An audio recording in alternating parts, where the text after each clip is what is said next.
si tú tienes la capacidad, encuentras la oportunidad. Y esa versatilidad es el poder de flexibilidad y adaptabilidad a ese entorno que cada vez se vuelve más complejo y difícil y cada vez es más competitivo. Pero eso es lo que te demanda mayor preparación, te demanda mayor liderazgo y te demanda justamente la posibilidad de estar a la altura de esa situación. Hay cosas que los astros, ¿no? se alinean en ese momento y esas oportunidades que tú no esperabas aparecen a partir de lo que tú sembraste en el pasado, de lo que tú has hecho y de lo consecuente que has sido. Porque cambiar de opinión puedes cambiar porque todos crecemos y podemos tener una perspectiva distinta, hasta una ideología política distinta porque nos han no solo frustrado, sino desilusionado, ¿verdad? Pero tu esencia en sí sigue siendo la misma.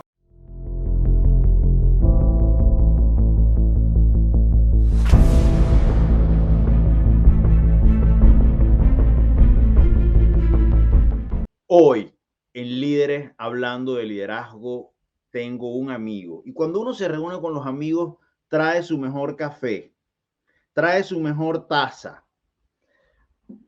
José Luis Escoto y yo nos conocemos, no sé, desde el 97, por allá en Pereira, Colombia. Cuidado si uno antes haya ido a la Academia de Liderazgo de las Américas que se hacían en Venezuela. Llevábamos una carrera paralela juntos en la Cámara Junior, nos reencontramos en el 2019 en la buena ciudad de Mendoza y siempre hemos estado pendientes. Si a alguien hay que pedirle en esta conversación, oye a José Luis.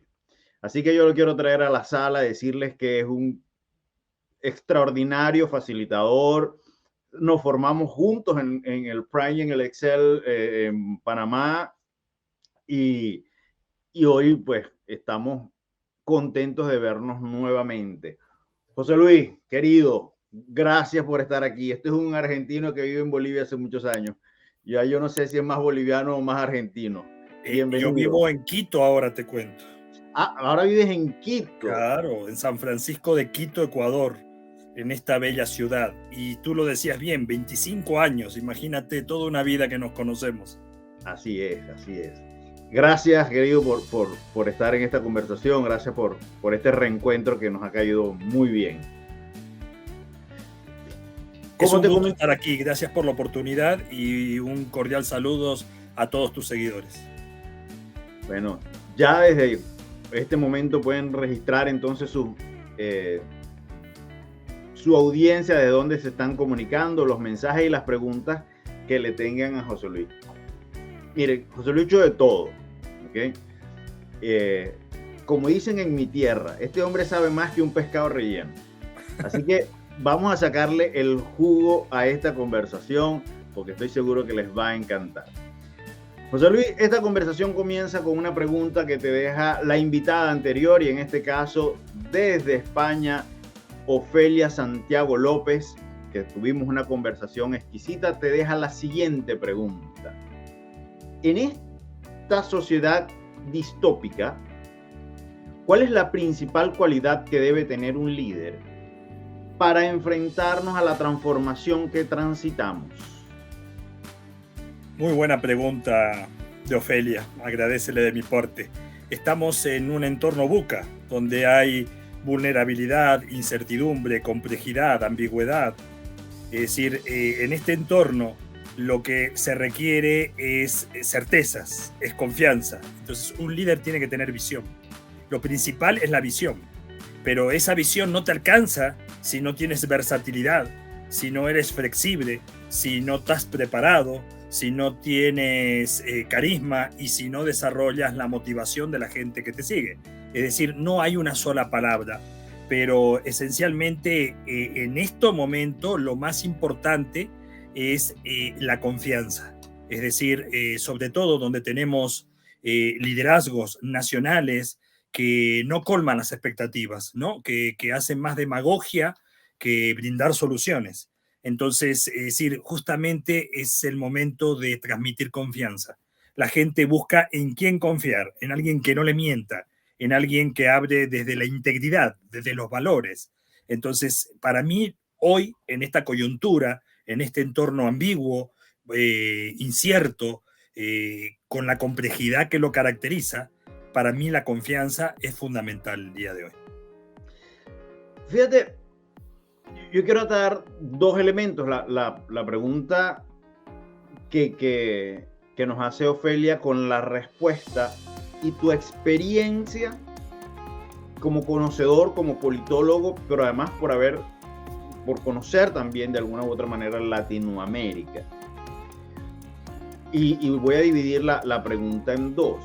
¿Tú sientes que Latinoamérica, desde el punto de vista de la mirada de los políticos, sigue siendo distópica con un discurso utópico o viceversa? Esa es la primera parte de la pregunta. Y la segunda parte de la pregunta es, ¿qué has visto tú en la política latinoamericana que podamos rescatar de manera positiva y qué otras cosas podemos cambiar para poder llevar mejor la política? ¿Podrías repetirme la segunda parte, por favor? Sí. ¿Cuál de las cosas que tú conoces de la política latinoamericana y como politólogo, cuáles son las cosas rescatables? ¿Qué cosas estamos haciendo bien que podemos resaltar desde el liderazgo político que se está haciendo bien en Latinoamérica? ¿Y qué otras cosas crees tú que podemos cambiar, podemos transformar para ser mejores políticos? Gracias. En ese sentido, tú hablas de Latinoamérica y lamentablemente el transitar de Latinoamérica nos ha traído un populismo, pero un populismo demagógico. Entonces, es decir, cortoplacista, y aparte que atravesó la mejor bonanza. Y entonces han saqueado, pero todo lo que han podido. Entonces, y la derecha no ha sido la solución. Entonces, es decir, yo pienso que pasa por dejar esa ideología de lado y pensar en la gente, ¿no? Y la necesidad de la gente. Pero a la gente que empoderarla. Y entonces llenarla de bonos, que haya gente, como sucede en Argentina, con 40 años que en su vida ha trabajado y ha vivido de puro bonos. Eso no empodera a la gente. Eso la hace mucho más servil, eso lo hace mucho más prebendalista, clientelista. Y entonces no estamos haciéndole bien a un país donde tienes que generar cultura del trabajo, del sacrificio, del esfuerzo, de que todo lo que vale la pena requiere un esfuerzo. Nadie te regala nada, ¿no? Y si nadie te regala nada, aquello que no requiere esfuerzo, pues entonces saca la conclusión, no tiene valor. Lo que tiene valor requiere esfuerzo. La educación, un título universitario, todo eso que realmente hace la diferencia en tu vida, requiere de esfuerzo, requiere de preparación. Entonces, justamente lo que veo es que siempre se busca la solución más sencilla. Y entonces esa situación de buscar el camino más corto no le hace bien. Entonces, es decir, todos los logros de países grandes que hemos tenido en Latinoamérica los estamos perdiendo por pseudo soluciones que son coyunturales y después dejan un gran hueco cuando la bonanza económica pasa, ¿verdad? Entonces, es decir, esto es una muestra de ello, lo que ha sucedido en distintos países y tienes la muestra de Argentina, Venezuela, Ecuador, o sea, a las pruebas me remito. Vale, y entiendo que esta es lo que no queremos. Ahora, pero ¿qué sí estamos haciendo bien? ¿Qué sí podemos rescatar? Porque yo no puedo creer que todo lo que estemos haciendo esté mal. ¿Qué ejemplos has visto tú, por ejemplo, asesorando a políticos que están haciendo cosas rescatables? Y lo que se ha hecho bien es con respecto a la institucionalidad, ¿no? Es decir, tienes un ejemplo en Chile, justamente, es decir, se hizo una constitución, esa constitución no representaba a la mayoría y 2/3 de la población dijo no. Entonces, esa situación de respetar la institucionalidad, porque ahí tienes la diferencia, ¿no? Es decir, cuando la institucionalidad es más fuerte que el oportunismo o que el político o que la ideología. Entonces, cuando hay institucionalidad, es decir, lo que podemos rescatar es la institucionalidad. Hay países que han perdido la institucionalidad Y ahí tienes el ejemplo de Nicaragua, tienes el ejemplo de Venezuela, tienes el ejemplo de Cuba. Entonces ahí lo que dice una élite política, gobernante, instituida, que se adueñó de ese país, entonces es lo que se hace. Seas juez, seas asambleísta, legislador. Entonces, en cambio, cuando hay institucionalidad, hay equilibrio de poderes. Y eso rescatamos de Argentina, rescatamos de Brasil, rescatamos de Chile. Entonces, rescatamos de Ecuador, rescatamos de distintos países donde no están coaptados los tres poderes. Entonces, ¿qué podemos rescatar? El respeto a la democracia, a la institucionalidad. Eso es lo que puedo rescatar. Vale. José Luis, estamos en un continente muy distópico, entiéndase distópico como el antónimo, ¿ok? De la utopía. No es el lugar deseado, sino más bien es el lugar no deseado. ¿Es Latinoamérica un lugar no deseado? No hay oportunidades, no tenemos aquí el santo grial. Yo pienso todo lo contrario. Latinoamérica es un subcontinente de oportunidades, pero a diferencia de otros lugares, tienes que también saber tener una versatilidad. Porque, por ejemplo, tú estás haciendo un negocio, viene una resolución gubernamental y te puso de cabeza. Entonces, lamentablemente, no tenemos esa facilidad de otros países donde el libre emprendimiento no está siendo sojuzgado o depende de decisiones antojadizas de quien está administrando la cosa pública. Entonces, pero si tú tienes la capacidad, encuentras la oportunidad. Y esa versatilidad es el poder de flexibilidad y adaptabilidad a ese entorno que cada vez se vuelve más complejo y difícil y cada vez es más competitivo. Pero eso es lo que te demanda mayor preparación, te demanda mayor liderazgo y te demanda justamente la posibilidad de estar a la altura de esa situación. ¿Por qué? Porque tú mencionaste algo muy importante al comienzo, que justamente el seguidor demande, ¿no? Y esa innovación es parte de la demanda que te exigen. Entonces, y cuidado, no confundamos la innovación con creatividad, porque yo puedo ser creativo, inventar la bici podadora, entonces una bicicleta que te corta el césped, ¿verdad? Pero ¿eso soluciona un problema? No, es algo, hasta una cuestión de lujo puede llegar. Pero si en cambio a la bicicleta le pongo un seguro para que no tener que poner candado, no te roben la rueda y todo lo demás, como se inventó hace poco, eso es innovación, porque soluciona un problema de la gente. Entonces, ¿quieres tener éxito? Busca innovar solucionando los problemas de la gente. Entonces, la gente cuando le solucionas un problema va a ir a buscarlo. Entonces, es ahí donde tú tienes la oportunidad de crear una gran idea, innovar y ahí hacer la diferencia. Entonces, pero tienes que solucionar los problemas de la gente. Vale. José Luis, qué buen tema te has metido. Y ahora me voy a meter con tu país. En días pasados veía un documental de Ricardo Montaner, que te lo recomiendo. Además, a ti como argentino estoy seguro que te va a sentar muy bien. Porque, bueno, es un documental sobre su disco de tangos, ¿no? Y en algún momento el entrevistador le pregunta, bueno, ¿y por qué cantar tango? Él dice, tengo todo el derecho porque soy argentino. Cosa que yo creo. Entonces, esto que te voy a preguntar, creo que tú tienes todo el derecho porque eres argentino de hablar, ¿no? Eso no lo puedes hablar yo. No. Argentina ha sido el alumno más disciplinado del Fondo Monetario Internacional. El Fondo Monetario Internacional ha estado atento y pendiente y le ha dado todo el dinero necesario de alguna u otra manera. Pero además, yo creo que Argentina en muchos de sus gobiernos fue disciplinado.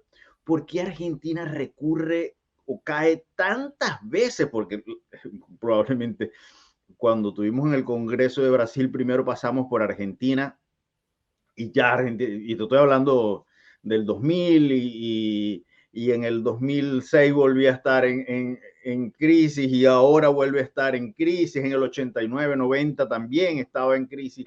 Entonces es recurrente el tema de la hiperinflación, de la economía insostenible. ¿Qué pasa en Argentina que que no ha podido, incluso con el apoyo de un organismo como el Fondo Monetario Internacional, salir de esta crisis y se les vuelve recurrente, tan frecuente?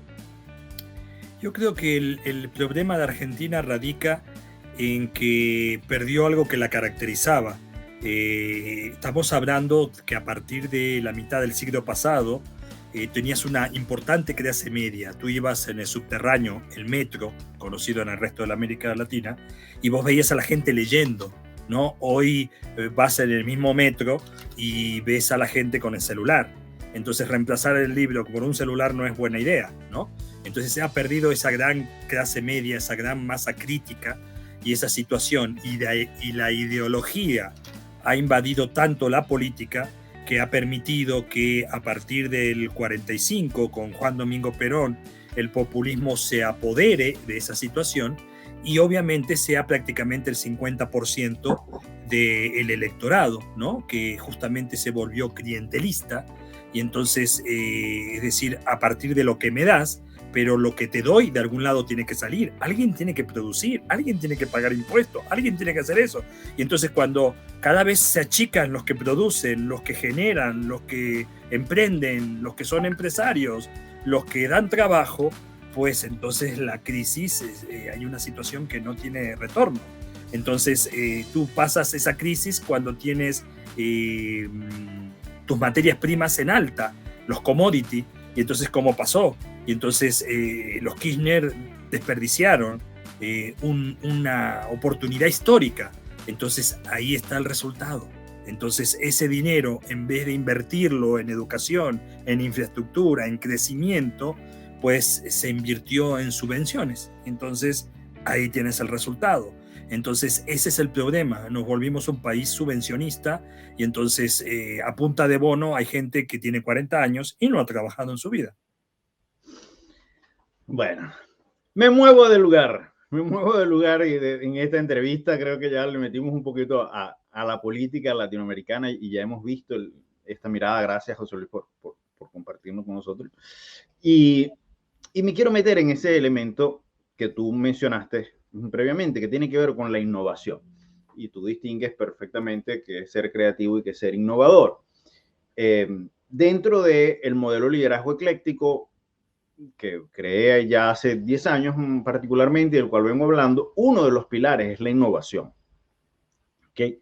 Y una de las cosas que yo sostengo en este modelo es que el líder no tiene que ser el más innovador, ¿okay? Sino que tiene que promover los espacios de innovación y vista la innovación como una disciplina, es decir, vista la innovación como un método, no como un espacio para tormentas de ideas, sino cómo innovamos realmente utilizando muchos de los métodos que existen. Por ser un modelo ecléctico, pues cada quien elige el método que mejor le funcione. Tú que has liderado equipos, tú que eres un hombre de avanzada, que has creado, ¿cómo estás innovando en este momento en las organizaciones a las que te debes? Muy buena pregunta. La innovación justamente es, como te decía, en pocas palabras, es proporcionar soluciones.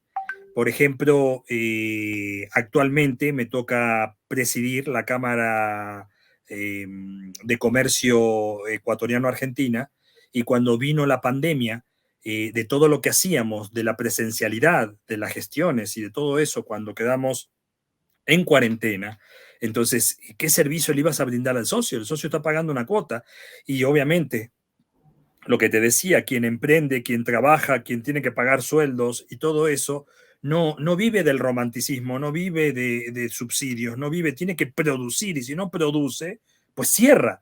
Y cuando muchos quedaron impedidos de producir, había que generar una alternativa y generamos justamente la Expo Latam. Y la Expo Latam fue la feria de exposición virtual que lo hicimos a través de una iniciativa de la Cámara de Comercio Ecuatoriano-Argentina, que me tocó liderar, y justamente sumé a la Cámara Ecuatoriano-Brasilera, a la Cámara Ecuatoriano-Colombiana, a la Cámara Ecuatoriano-Peruana, a la Ecuatoriano-Mexicana, a la Federación de Cámaras Binacionales del Ecuador. Hicimos una feria internacional en la cual participaron personas de 23 países, incluyendo 3 países de Europa, donde estuvieron 48 ponentes, expresidentes de distintos países y gente del BID y de otros organismos. Entonces, eso nos permitió volvernos a conectar y hacer algo aprovechando la virtualidad, porque a partir de la pandemia se creó un mundo que justamente tiene mayor fragilidad, y ahí viene el entorno Bani que reemplaza al entorno Buca. Y entonces esa fragilidad que va acompañada de la incertidumbre, entonces hace que nosotros tenemos que dar nuevos espacios, y esos nuevos espacios es la posibilidad de aprovechar esa tecnología, aprovechar la virtualidad. Esto que tú creas es una innovación. Antes no lo veíamos y no lo veíamos en canales, y los canales son nacionales, entonces salvo las determinadas cadenas no tenías la posibilidad. Hoy tienes un espacio de libertad que en determinados países es donde se ve la opinión real y donde tienes una expresión crítica que tal vez en los canales oficiales no te lo permiten tener. Entonces, esto es una muestra. Entonces, esa Expo Latam fue una manera.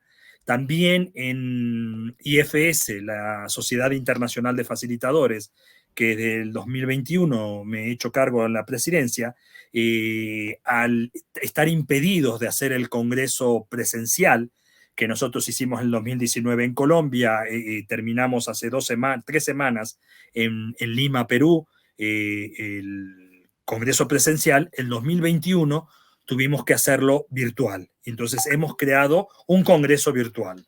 Entonces, es decir, tienes que, es decir, no puedes quedarte estático, no puedes quedarte, porque el miedo te paraliza. Entonces, la incertidumbre, el miedo, la angustia, la frustración, son sensaciones que no te permiten ir más allá. Entonces, tienes que tener la creatividad necesaria como para decir qué alternativas doy. Entonces, esas son 2 de las que te puedo mencionar en 2 organizaciones. Vale. José Luis, ¿cómo conectas tú a tu gente con esa sensación, esa hipercompetencia que puede existir con un mundo, bueno, que tú sabes? Por ejemplo, voy a sustentar con ejemplos la pregunta. Tú vas a hacer un live en Instagram, por decir algo, y hay, en la hora que elegiste, 10 live en vivo simultáneo. Y el equipo te dice, oye, pero ¿cómo vamos a competir en ese momento si ahí no sé, se presenta José Luis y se presenta fulano y se presenta tal? No tenemos audiencia para eso. Bueno, vamos a hacerlo por LinkedIn. Oye, ¿cómo vamos a hacer con LinkedIn? Si ahí a esa hora justo se presenta, no sé, Ismael Cala y se presenta fulano, entonces no tengo. Y comienzas a tener y a ver el equipo una sensación de que voltean, miran al competidor, miran al mercado, está abarrotado, es decir, live hay, eventos virtuales hay para tirar para el techo, congresos virtuales hay para tirar para el techo, es decir, aparentemente la oferta es tan amplia, tan grande, que generar una diferencia, a veces los equipos no se atreven. ¿Qué estás haciendo tú para combatir esa sensación de que no podemos competir en un mercado que está abarrotado ya de una oferta tan amplia? No solo en lo que tú haces, sino en la mayoría de las cosas. O sea, por ejemplo, en la parte virtual, disculpa, en la parte virtual, muchos se volcaron a hacer capacitaciones virtuales, ¿no? Entonces, es decir, yo que justamente me dedico a la capacitación con una empresa que es Sinapsis Consultores, que justamente nació en Bolivia hace 27 años, en lo que nosotros tuvimos que ver es qué nos distingue, cuál es el salto de calidad que podemos brindar. Entonces buscamos a la mejor psicóloga que podía gestionar emociones en Colombia, buscamos a alguien que maneje innovaciones tecnológicas en México, buscamos a alguien que sea un PhD en España. Entonces juntamos esa gente que caracterizaba y creamos un programa de capacitación integral de habilidades directivas. Y entonces en ese momento de competencia salimos a competir con algo, con una característica que buscaba remediar una necesidad, que era el trabajo virtual, las reuniones virtuales, el manejo de aplicaciones, cómo puedes tener herramientas gratuitas, porque en la pandemia no podías seguir invirtiendo, ¿verdad? Entonces, es decir, cómo acceder a herramientas gratuitas, cómo tratar con tu gente cuando no la puedes tocar, cuando no la puedes ver, cuando no la puedes abrazar. Entonces, cómo motivarla, cómo gestionar las emociones de estar encerrado y estoy contigo y mi hija estaba pasando clases y mi esposa estaba trabajando, entonces la conectividad, entonces eran muchos desafíos. Entonces, vuelvo a lo mismo, es decir, qué es lo que necesita la gente. Entonces, es identificar las necesidades de la gente, solucionar los problemas de la gente, ser lo suficientemente innovador, pero además, algo que distingue, porque cuando tú decides hacer algo, no importa el horario, importa la calidad con que lo haces. Entonces, cuando tú tienes un producto que se distingue por la calidad, entonces a la postre vas a terminar teniendo tu propia audiencia y hay gente que va a reconocer y te va a seguir. ¿Por qué? Porque la calidad te distingue. Qué bueno, qué bueno. Llegó el momento de la pregunta del $1.000.000. ¿Okay? Aquí tenemos una pregunta del $1.000.000 que dice así: ¿qué hace rentable tu liderazgo? Es decir, el liderazgo de José Luis Escoto. ¿Qué hace rentable tu liderazgo? Interesante, muy buena pregunta. ¿Qué lo hace rentable? Pienso que la rentabilidad está por la cosecha que uno tiene, ¿no? Entonces, el hecho de después de 25 años poderte contactar contigo, el hecho, por ejemplo, tengo otro amigo en común que tuvimos de esa época, eh, justamente que hemos desarrollado y aperturamos Sinapsis Consultores Honduras, ¿no? Entonces, es decir, junto con Joel lo hicimos en Honduras y ese cosechar, porque vos decís, oye, pero Joel, nos encontramos en la pandemia después de 18 años sin no vernos y sin embargo esa amistad sigue tal cual. Contigo nos encontramos en 2019, después también de 17 o 15 años sin vernos y esa amistad cuando la has cultivado sigue igual. Entonces, el hecho es esa reciprocidad, esa lealtad, ese reconocimiento, esa gratitud. Entonces, llegado el momento, como dice mi esposa, es una diosidencia. Es decir, el hecho es que no todo ocurre por casualidad. Hay cosas que los astros, ¿no? Se alinean en ese momento y esas oportunidades que tú no esperabas aparecen a partir de lo que tú sembraste en el pasado, de lo que tú has hecho y de lo consecuente que has sido. Porque cambiar de opinión puedes cambiar porque todos crecemos y podemos tener una perspectiva distinta, hasta una ideología política distinta porque nos han no solo frustrado, sino desilusionado, ¿verdad? Pero tu esencia en sí sigue siendo la misma. O sea, si eres honesto, eres transparente, eres franco y no engañas, no mientes, eres íntegro, pues entonces a la larga siempre la cosecha va a ser positiva. Entonces creo que por ahí pasa, por el hecho de ser consecuente con tus principios. Es decir, eh, hay una canción de Alejandro Lerner que justamente dice mi filosofía, ¿no? Puede ser buena o mala, pero es mía, ¿no? Y es tan humana como la contradicción, ¿no? Entonces, justamente citar esa parte que esa canción de Alejandro Lerner que tanto me identifica, justamente habla de que nosotros tenemos que ser consecuentes. Yo puedo imitarte en lo mejor que tú puedes hacer, pero no puedo ser como eres vos, porque tú tienes tu esencia y yo tengo la mía. Entonces, es decir, ser consecuentes con lo que somos, ser originales. Entonces, sí puedo emular actitudes y habilidades y capacidades que otros tienen, pero no puedo ser otra persona. Entonces, Vale. para mí lo genuino pasa por ese liderazgo. Fíjate que el modelo de liderazgo ecléctico se basa en 4 pilares. El pilar número 1 es el inventario personal, saber qué es con lo que yo cuento, ¿ok? El pilar número 2 es el modelo de gestión, cómo decides que van a haber resultados. El 3, la intervención de la conducta humana. Y el 4 es la innovación.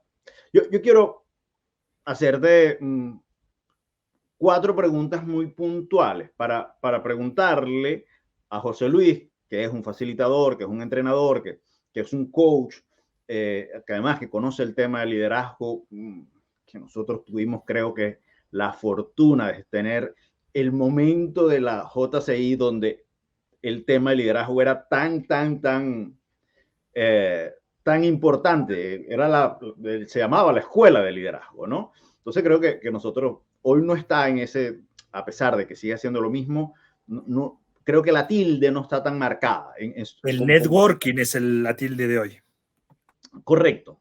Y probablemente también la conexión con la sociedad y el poder desarrollar proyectos que tengan un impacto global más cercano. Creo que por ahí va Sin embargo, el presidente actual, el presidente mundial, Argenis Angulo, a quien me honro en reconocer, venezolano, acaba de anunciar junto a la JCI los deberes como un derecho humano, los deberes del liderazgo, y se está firmando la declaración, así que la gente que está interesada nos puede escribir y les damos el link para que apoyen, para que entre entre los derechos humanos el deber de liderar. Es lo que está hablando. Pero dicho esto, lo que quiero pedirte es cómo estás haciendo tú. Yo te voy a ir mostrando cada pilar y tú me dices, yo ahí estoy haciendo tal cosa, yo aquí estoy haciendo, en este pilar estoy haciendo tal cosa. Pilar número 1, inventario personal. Y aquí lo que se busca es que el líder revise cuáles son sus competencias técnicas y blandas o sociales, como a mí me gusta llamarlas, sus habilidades, sus hobbies, su personalidad, la de su equipo y el contexto. Eso constituye el inventario personal. ¿Cómo lo hace José Luis Escoto como líder con sus equipos? Bueno, yo rescato mis fortalezas, pero como te dije, nosotros con Sinapsis Consultores hemos podido tener un éxito, y cuando llegó la pandemia, en ese momento me di cuenta que había una debilidad muy importante, que era lo tecnológico, porque lo presencial nos iba muy bien, entonces no necesitábamos, había una resistencia, ¿no? Esa situación, entonces ahí tuve que ser aprendiz y entonces tener la suficiente humildad para aprender, porque para llevar a hacer un programa virtual, online, streaming, sincrónico, asincrónico, con 4 usos horarios distintos y llegar a la gente, tuve que aprender. Y entonces, como en su momento fue la Cámara Junior, en este momento fue IFS. IFS, a través de un grupo de colegas, nos reunimos y creamos Turbo Team. Y entonces a nuestra comunidad de facilitadores empezamos a enseñarle pizarras, aplicaciones, alternativas, pagos online, etcétera, etcétera. Y ahí tenía gente de 30 años, más de 30 años de trayectoria, 20 años de trayectoria y otros más jóvenes. Entonces para los jóvenes se les hacía más fácil, pero para los que no eran digitales, entonces nosotros no nacimos digitales, Amancio, y esa situación. Entonces ahí también ver las debilidades para convertirlas en aptitudes, y a partir de aptitudes generarlas en habilidades. Entonces es ahí donde en ese chequeo que tú haces es ver dónde puedes fortalecer y en lo que te estás equivocando, porque también en algún momento determinada actitud pudo haber sido buena, pero en otro momento ya no. Entonces tienes que tener la versatilidad de cambiar, porque el cambio es la vida misma. Es decir, nosotros cada segundo 200.000 células en nuestro cuerpo se mueren y nacen 200.000 células nuevas. Nuestro cuerpo va a una velocidad de cambio que nuestra mente no lo asimila y somos muy conservadores en muchos aspectos. Entonces, en esa situación es combatir esa situación de ser tan conservadores en cuanto a la forma de pensar y de ver las cosas.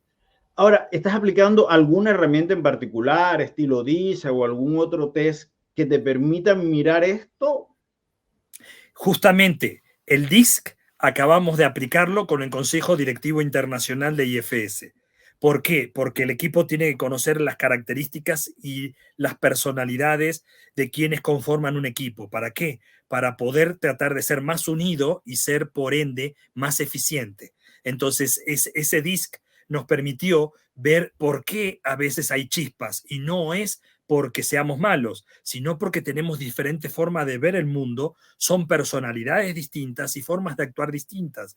Entonces, quien domina ese conocimiento se puede adaptar. Y yo rescato algo muy importante de la sesión que tuvimos, justamente que alguien dijo: yo me peleé toda la vida con mi madre, y cuando aprendí a través del DIX que justamente era una situación de no era por maldad, sino eran por tener personalidades distintas y encontradas en cuanto a su forma de ver la vida. Entonces, quien aprendió eso, que fue la hija, cambió, y durante 16 años, hasta que falleció su señora madre, ya no discutió más. Entonces, cuando tú tienes el conocimiento, tienes el poder. Y si tú tienes el poder y tienes el conocimiento y no cambias, pues entonces estás Acumulaste en el estupidez. hecho de ser un dinosaurio. Yo soy así, te adaptas a lo que soy, y si no te gusta, pues te vas. Entonces, no eres Vale. flexible, no eres... Y justamente de eso se trata el pilar 1, de mirar el inventario personal para ver qué hago yo con esto. Vamos al pilar número 2, modelo de gestión. En este pilar lo que decimos es, el líder debe tener una metodología para generar resultados. Los líderes están llamados a generar resultados. Y tienen que decirle a su equipo, miren, el camino para que obtengamos los resultados, los KPI, los objetivos, las metas, la visión, como lo quieras llamar, es este. ¿Qué herramienta estás utilizando tú o qué modelo de gestión estás utilizando tú para llevar a tu equipo o a tus distintos equipos a resultados? Justamente utilizamos algo que acabas de mencionar. O sea, me alegra porque vos mencionas lo último que se maneja, y entonces significa que estamos bien, porque estamos dentro, porque justamente los KPI fue como hemos planificado esta situación, ¿no? Pero también ves que la gente a veces prioriza porque obviamente tiene una familia, tiene un trabajo. Entonces estamos hablando de organizaciones de voluntariado. ¿Cuánto tiempo invertimos nosotros en la Cámara Junior? Yo recuerdo cuando me tocó ser vicepresidente mundial en 2004, estar 5 meses de viaje. Y cuando yo volvía tenía cuentas por pagar. Entonces, pero era tan grande la pasión que tenías que no importaba, ¿no? Invertías todo. ¿Por qué? Porque, es decir, entonces, y ves que no hay esa pasión, no hay ese compromiso. Entonces hay que trabajar mucho porque la gente necesita motivación. Entonces, si no tenemos la capacidad de motivar, no basta con planificar, no basta con utilizar la última tecnología, no basta con tener la última bibliografía y las últimas tesis, sino algo esencial, que es ir al humano, es ir a la motivación, es ir a al compromiso de la gente, es ir a los valores de la gente y buscar por qué hemos elegido a esa gente. Entonces, cuando conformas equipos, tienes que saber que son complementarios, ¿no? Entonces siempre necesitas a alguien reflexivo en el equipo, siempre necesitas a alguien dinámico, de reacción rápida. Entonces, porque esa es la compensación, justamente son equipos multidisciplinarios, diversos y con distintas perspectivas, y que en el DIX estén en los 4 cuadrantes, ¿no? Entonces eso, y nos dimos cuenta que la mayoría estábamos en uno, pero compartíamos otros 3, y había uno aislado que había quedado como olvidado, pero por suerte 2 estaban en esa parte. Entonces, ¿cuál es la pauta? Tienes que utilizar, tienes que manejar conocimientos, y nunca podemos dejar de hacer aprendices. Es decir, a partir de la pandemia fue un gran golpe, fue un gran cachetazo para que aprendamos, seamos humildes y empecemos a capacitarnos. A veces, después de tantos años de haber aprendido tanto, gracias a la JCI yo conocí más de 40 países, he dictado capacitaciones en 20, entonces es una oportunidad que yo siempre estoy agradecido, y cada vez que puedo se lo devuelvo a través de toda esa experticia desarrollada en muchas décadas. Y justamente el hecho de tener esa experticia hace que uno piense a veces equivocadamente que ya lo sabe todo, y ahí es donde cometes el principal error. Tienes que aprender, y algo también muy importante que aprendí en esta presidencia fue que no te sirve de nada salir con tu opinión si solo tú sales contento.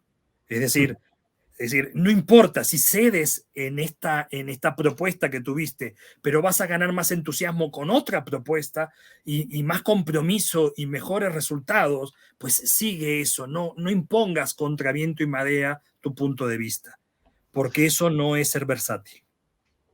Vale, vamos al pilar número 3, y el pilar número 3 es la intervención de la conducta humana.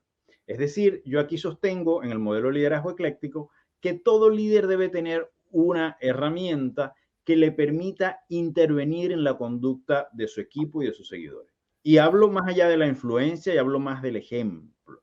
Es decir, aunque esas cosas ayudan, ¿cuál es la herramienta puntual que un líder utiliza, y en este caso que tú utilizas, para lograr que el otro cambie? Yo siempre digo, puedes ir desde la teología, pasando por el coaching, llegando hasta la astrología, ¿ok? La verdad que por ser un modelo ecléctico, lo que importa es la herramienta que tú utilizas y que te funciona. Le pregunto a José Luis, ¿cuál es la herramienta de intervención de la conducta humana que tú estás utilizando? Hay dos combinaciones que aplico, que es el coaching y el mentoring. Cuando se necesita guiar, formar y transferir conocimiento e información, ahí va el mentoring. Pero cuando necesitas que la persona se dé cuenta, ahí va el coaching. Entonces, ¿por qué? Porque yo no puedo cambiar una actitud si la persona no acepta que tiene algo que cambiar. Si no acepta, porque cuidado, puedo yo considerar que está en un error y el equivocado puedo ser yo. Entonces, es decir, no es lo mismo el liderazgo de hoy día que hace 20 años y que hace 40 años. Y por eso tenemos presidentes que siguen en el liderazgo de hace 40 años. Y así van los países. O sea, es decir, no puedes enfrentar con las mismas herramientas distintos desafíos, ¿no? Entonces, locura es seguir haciendo lo mismo y esperar resultados distintos. Y se lo acreditan a Albert Einstein este pensamiento. Entonces, tú tienes que crear nuevas herramientas. Entonces, primero, ver si es un punto de vista distinto, y entonces pasa por escuchar. Y entonces el coaching te permite escuchar, te permite reflexionar, te permite abrir la mente. Entonces, que la persona se cuestione, y al cuestionarse y hacerse la pregunta con su respuesta pueda validar un cambio de actitud. Yo no puedo decir estás equivocado. No, porque el equivocado puedo ser yo. Entonces, tal vez respondiendo esas preguntas es ahí donde podemos tener un cambio de actitud. Y respondiendo esas preguntas, por ahí también te puedes dar cuenta que tú eres el equivocado. Entonces, primero, escuchar. Segundo, humildad. Y tercero, no ser necios, porque ahí es donde pierdes parte de la esencia del liderazgo. Entonces, ¿por qué? Porque tienes que ir por la razón, pero no te olvides de la emoción. Y entonces tienes que complementar el hemisferio izquierdo con el hemisferio derecho. Y son esenciales que sea una combinación. Puede ser duros con las cosas, pero no con las personas. Entonces, puede ser duro con el problema, pero no con las personas. Es un principio de negociación. Entonces, es decir, esa situación, y me resulta todo un desafío, porque decir, en algún momento mi liderazgo se bastaba más por resultados que por la gente, y hoy estoy haciendo justamente en ese inventario que tú mencionabas, en esa gestión que tú mencionabas, y en el aspecto humano, una metamorfosis de poder ir más hacia la gente y menos hacia las cosas, porque la pandemia nos marcó una pauta distinta, nos cambió la vida y no va a volver a ser desde ningún punto de vista igual que antes. Si alguien está esperando que vuelvan a hacer las cosas como antes, pues sépanlo que no va a volver a ser como antes. Ahora la educación híbrida y un montón de cosas vinieron para quedarse. Y entonces, si no tenemos la flexibilidad, la versatilidad y la capacidad de adaptabilidad, entonces el liderazgo se hace mucho más difícil. Vale, y ahora entonces voy al cuarto pilar, que ya te lo mencioné, y solo me encantaría escuchar qué herramienta estás utilizando en la innovación. ¿Okay? vuelvo y repito que cuando hablamos de innovación, no estamos pensando en el líder que es el más innovador porque tiene las mejores ideas, sino porque es el líder que es capaz de crear espacios para la innovación. ¿Qué cosas estás utilizando alguna metodología en particular para innovar con tus equipos? Yo justamente pasé un posgrado de innovación tecnológica y disrupción. Entonces, estoy desarrollando y he hecho conferencias sobre pensamiento disruptivo. Entonces, el principio que utilizo para la innovación es el pensamiento disruptivo. Okay. Entonces, y vuelvo a lo mismo. Es decir, si no hubiese pasado esa maestría, si no es una maestría, pero es un programa internacional. Si no hubiese pasado, no me hubiese abierto la mente como me la abrió. Si no hubiese hecho los KPI, no hubiese visto una forma distinta de actuar. Si no hubiese hecho los DICs, no hubiese aceptado que en la mayoría de los casos puedo no tener la razón. Entonces, es decir, primero, rescato la versatilidad. Segundo, vuelvo a la humildad. A veces nos equivocamos más de lo que quisiéramos y tenemos que reconocer el error. Como líderes no estamos eximidos de equivocarnos, pero lo positivo de equivocarse es reconocer que me equivoqué. Entonces, el reconocer ese error, es decir, hace que vos puedas construir sobre algo que volvemos a lo que dijimos al comienzo, que es la confianza. ¿En qué me baso en esa situación de aplicar alternativas a un entorno buca? Vuelvo a lo mismo, y en el sentido de tener un pensamiento disruptivo. El pensamiento disruptivo, en pocas palabras, ¿qué es? Es salir de la caja, es salir de la zona de confort, es romper paradigmas. Ese pensamiento disruptivo va a contracorriente de que así nomás había sido. En muchos países de Latinoamérica, mucha gente te sigue respondiendo así nomás había sido. ¿Pero por qué? Por costumbre, por comodidad, por un montón de cosas, pero cambiemos como había sido. Es decir, no puede seguir siendo corrupto, no puede seguir siendo ineficiente, no puede seguir siendo de esa manera, tiene que cambiar. Y si es un servidor público que lo elegimos nosotros, tiene que responder a nosotros y no a los intereses de un sector, no a los intereses de un partido o de un líder megalómano que lo único que le interesa es incendiar el país por sus intereses. No, no funciona así. Entonces, si nosotros no sabemos elegir, entonces ahí estamos en los resultados que estamos. Entonces, y eso es lamentablemente en la madurez política.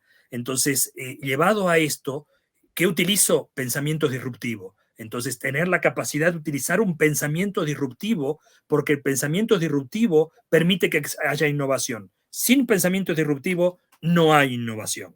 Es una situación, ¿no? Es Vale. como el día y la noche. Si no hay noche, no hay día. Si no hay día, no hay noche. No notas la diferencia. Entonces, el pensamiento disruptivo te permite innovar.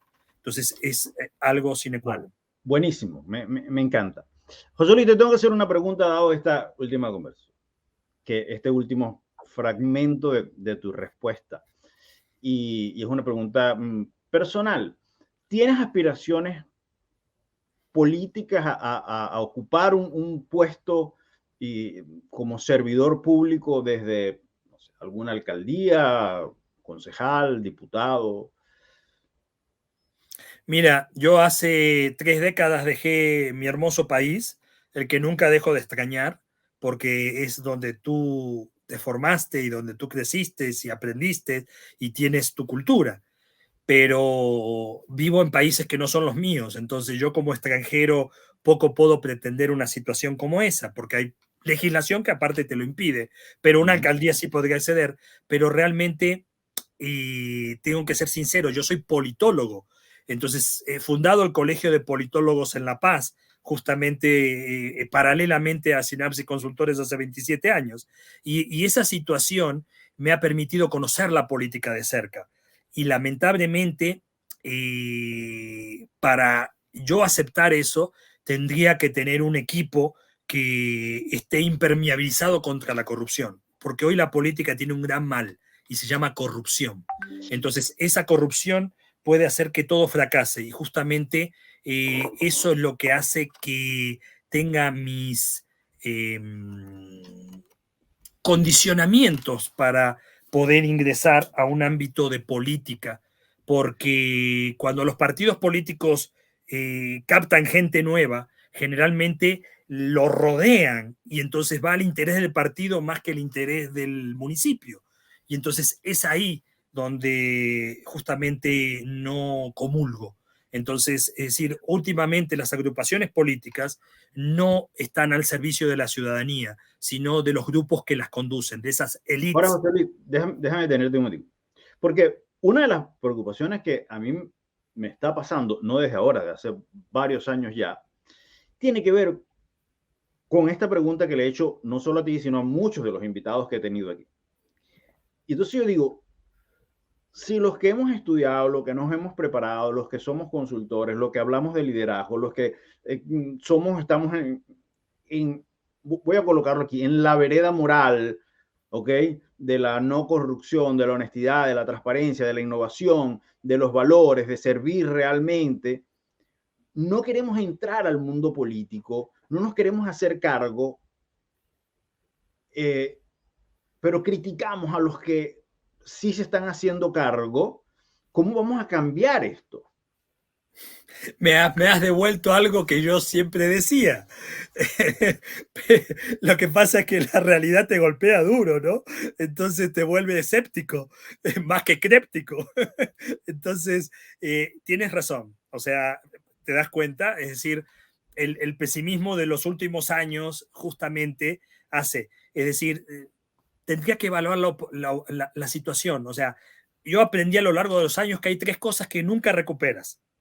La historia pasada, ya lo vivido, queda ahí en parte de tu acervo, con aciertos y equivocaciones. La piedra lanzada, por más que te disculpes con alguien, ya lo heriste. Ya hay una herida latente. Y la oportunidad perdida. Si se presenta la oportunidad, tendría que evaluarla. Pero no puedo evaluarla solo, tengo que evaluarla con mi familia. Porque cuando tú entras a política, expones a tu familia. Porque sin duda, te van a inventar las cosas más inverosímil con tal de prestigiarte, porque estás compitiendo gente que tiene cola de paja. Entonces, es decir, la única forma de poderte ganar es desprestigiándote. Entonces, porque no van a ser por ideas. Y esa es lamentablemente el nivel de política que hemos llegado y que tenemos que corregir, ¿no? Entonces, no evaluamos programas políticos, no evaluamos propuestas, evaluamos imágenes, mercadotecnia, marketing electoral, marketing político. Entonces, es decir, a veces hay candidatos que tienen el recurso para montar todo esto, producto de la propia corrupción, y entonces, obviamente, ganan por una gran diferencia y no por una gran propuesta o un gran compromiso.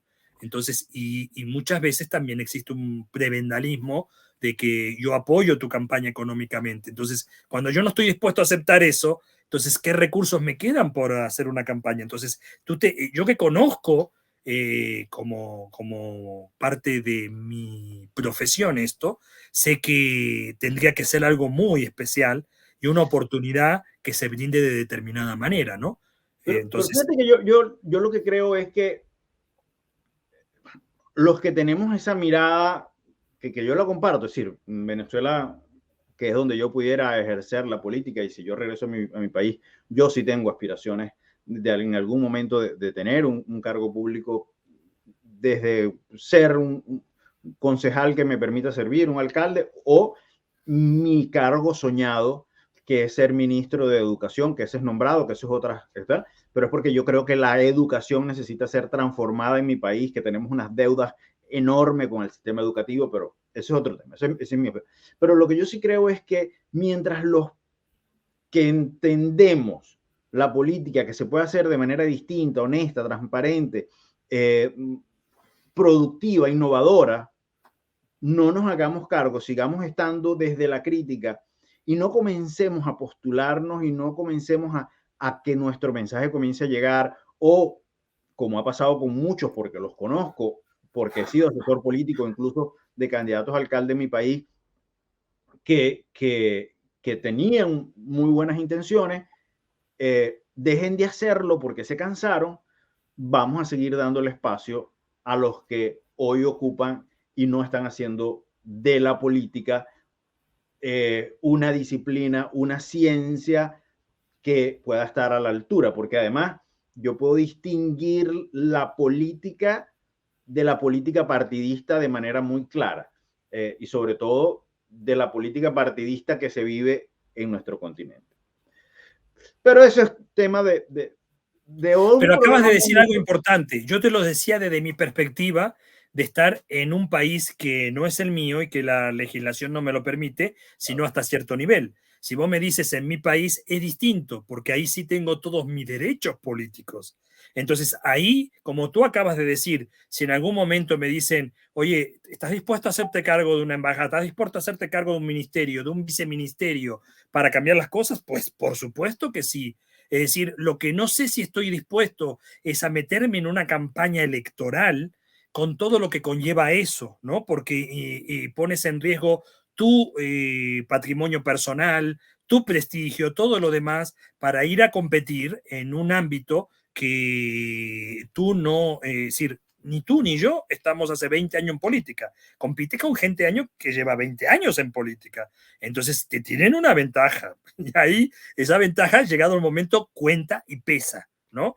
Y no porque sea un experimento, además de ser un experimentado, sino porque tiene grupos que tú no los tienes, ni te interesa tenerlos.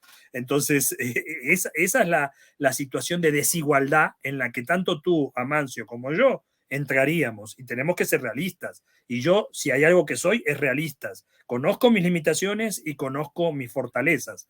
Entonces, no soy rico como para, porque fíjate que gente como Trump, gente como Lazo, o sea, solucionaron su aspecto económico y se metieron en la política porque, a ver, ¿qué más puedo hacer? En cambio, yo no tengo solucionado el aspecto económico como para decir, me pongo esto como hobby. Entonces, tengo otras prioridades y esa es la situación, ¿no? Entonces, y aparte, generar cambios positivos, también tú lo generas desde tu quehacer y desde el trabajo que realizamos en las organizaciones donde impactamos. Vale. Vamos a entrar ya en las últimas dos partes de esta entrevista. Una es muy corta, que se llama esta que vamos a entrar, que se llama Culmina la oración. Yo te voy a dar una frase que tú con una o dos palabras la vas a culminar, ¿ok? Es de pensamiento ágil. Veamos, dice, una palabra que no debe faltar en el lenguaje del líder es... Motivación. Las redes sociales son solo... Una oportunidad. La mayor virtud. Ser uno mismo, la honestidad. El mundo grita por líderes capaces de... Transformarlo. Con Bueno, integridad, sobre todo eso, valores, principios. qué bueno. Querido amigo, este es el momento, llegó el momento del liderazgo. Aquí es cuando tú te quedas solo con mi audiencia y nos cuentas de manera anecdótica un momento de liderazgo donde tú actuaste como líder, impactaste a uno o a muchos, o un momento en el que alguien hizo algo por ti, impactó tu vida de manera positiva y quieres reconocer su liderazgo en ti por cualquiera de las dos direcciones que te vayas. Está muy bien para mí, no hay ningún problema, la audiencia siempre lo va a agradecer. Yo me salgo, te dejo solo con la audiencia y luego regreso para que cerremos esta conversación. Bueno, una anécdota que me cambió a mí y que me puso justamente en una encrucijada fue el hecho de la pandemia, cuando no podíamos hacer todo lo que estaba previsto y entonces había que buscar qué alternativas hacer. Y entonces, por un lado, con mi empresa Synapsis Consultores, generar una oportunidad virtual cuando nunca manejé la virtualidad. Entonces, esa fue una solución. La otra la expliqué hace un momento, fue la Expo Latam. A cargo de la presidencia de la Cámara de Comercio Ecuatoriano-Argentina, sumamos otras 5 cámaras, sumamos la Federación de Cámaras Binacionales, sumamos voluntades e hicimos una feria internacional latinoamericana de comercio exterior. Entonces, Expo Latam, ¿no? Entonces, esa Expo Latam terminó siendo algo que inauguró el presidente de la República de Ecuador, Guillermo Lasso, con un discurso que admiro porque fue de 58 segundos. Entonces, primera vez que veo un político que es concreto, conciso, y entonces, y realmente tuvimos gente, expositores de 12 países. Entonces, eso fue una solución y permitió que la Cámara no desapareciera, perdiendo prácticamente a casi todos sus socios. Entonces, hoy tenemos una actividad más que ya está posicionada y que cada tantos años venimos repitiendo. Entonces, esos fueron encrucijadas, esos fueron desafíos donde uno con versatilidad tuvo que tratar de salir adelante. Y fueron todos unos grandes retos. Y obvio, porque encima la ganancia personal fue cero en este caso, ¿no? No fue un ingreso personal, pero sí fue algo de dejar un legado. Querido, muchísimas gracias. Por favor, dale las coordenadas a nuestra audiencia. Yo te quiero agradecer esta conversación, cómo te pueden ubicar, dónde te pueden ubicar y que la vida nos siga uniendo.